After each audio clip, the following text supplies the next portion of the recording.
1991, la récession bat son plein. L'économie canadienne est malmenée et l'avenir s'annonce plutôt sombre.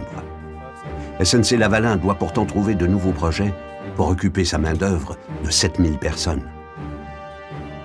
La mondialisation n'arrange en rien la situation. Ces nouveaux débouchés sont vite comblés par une concurrence plus féroce. L'adoption d'une stratégie gagnante est cruciale pour Guy Saint-Pierre. Dans les années 90, personnellement, je voyais qu'on ne pourrait plus continuer comme ça, qu'il y avait un phénomène de mondialisation. Il fallait être capable de s'associer en permanence avec des gens qui avaient l'affinité de comprendre qu'est-ce qui se produisait dans chaque pays.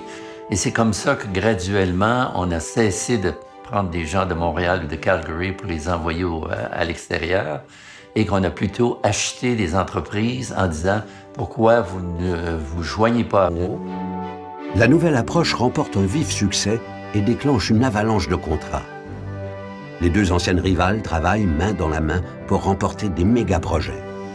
Une usine d'aluminium en Afrique du Sud, la plus grande jamais construite d'un seul tenant, et un projet de transport en commun en Turquie, de loin le plus gros contrat à prix fixe de toute l'histoire de SNC et de Lavalin.